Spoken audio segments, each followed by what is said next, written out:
ମାତ୍ର 10 ମିନିଟ୍ରେ ଦୋକାନ ଭଳି ଟେଷ୍ଟି ମିଠା ଦହି ବନେଇ ନେବା ପାଇଁ ଗୋଟାଏ ପାତ୍ରରେ ଗୋଟାଏ ଗିନା ଉଷୁମ ପାଣି ଏବଂ ଗୋଟାଏ ଗିନା ମିଲ୍କ ପାଉଡ଼ର ଦେଇ ଭଲ ଭାବରେ ସବୁତକକୁ ମିଶାଇ ନେଇ ସାରିଲା ପରେ କଡ଼େଇରେ 3 ଚାମଚ ଚିନି ଦେଇ ଚିନିର ଗୋଟାଏ କ୍ୟାରାମେଲ୍ ପ୍ରସ୍ତୁତ କରିନେବା। କ୍ୟାରାମେଲ୍ ଭଲ ଭାବରେ ହେଇଗଲା ପରେ ଆଉ 2 ଗିନା ପାଣି ଏଥିରେ ଆଡ଼୍ କରିବା। ଭଲ ଭାବରେ ଗରମ ହେଇଗଲା ପରେ ଯେଉଁ ମିଲ୍କ ପାଉଡ଼ରର ମିଶ୍ରଣକୁ ଦେଇଦେବା। ଫ୍ଲେଭର ପାଇଁ 2ଟି ଗୁଜୁରାତି ଏବଂ ମିଠା ଅନୁସାରେ ଏଥିରେ ଚିନି ଆଡ଼୍ କରିବା। ଭଲ ଭାବରେ ସବୁ ଜିନିଷକୁ ଫୁଟେଇ ନେବା।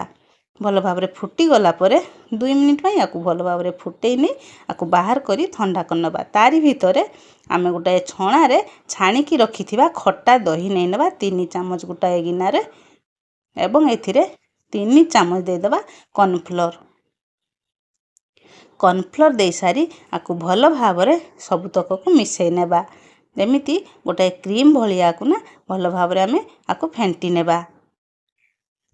ଭଲ ଭାବରେ କ୍ରିମ୍ ଭଳିଆକୁ ଫେଣ୍ଟି ନେଇ ସାରିଲା ପରେ ଯେଉଁ ରଖିଥିଲେ କ୍ଷୀର ହାଲକା ଏମିତି ଉଷୁମ ଅଛି।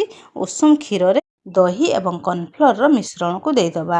ଦେଇ ସାରିଲା ପରେ ସବୁତକ ଜିନିଷକୁ ଆମେ ହ୍ୟାଣ୍ଡୱିଚ୍ ସାହାଯ୍ୟରେ ଭଲ ଭାବରେ ମିଶାଇ ନେବା। ଭଲ ଭାବରେ ମିଶିଗଲା ପରେ ଯେଉଁ ପାତ୍ରରେ ଦହି ବସାଇବା ସେହି ପାତ୍ରରେ ଏହି ସବୁତକ ମିଶ୍ରଣକୁ ଦେଇଦେବା।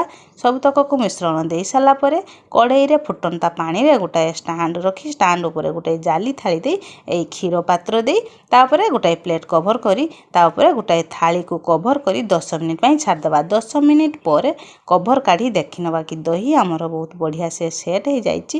ଏ ଦହିକୁ ବାହାର କରି ଫ୍ରିଜରେ ଆମେ 2 ଘଣ୍ଟା ପାଇଁ ରଖିଦେବା। ତାହେଲେ ବହୁତ ବଢ଼ିଆ ସେ ଥଣ୍ଡା ହେଇଯିବ। ଫ୍ରିଜରୁ 2 ଘଣ୍ଟା ପରେ ବାହାର କରି ନେଇ ଏମିତିକା ଥଣ୍ଡା ମିଠା ଦହି ସମସ୍ତଙ୍କୁ ସର୍ଭ କରନ୍ତୁ। ଭିଡ଼ିଓଟି କେମିତି ଲାଗିଲା ନିଶ୍ଚୟ ଆପଣମାନଙ୍କର ଅନୁଭୂତି ମୋ ସହ ସେୟାର କରନ୍ତୁ।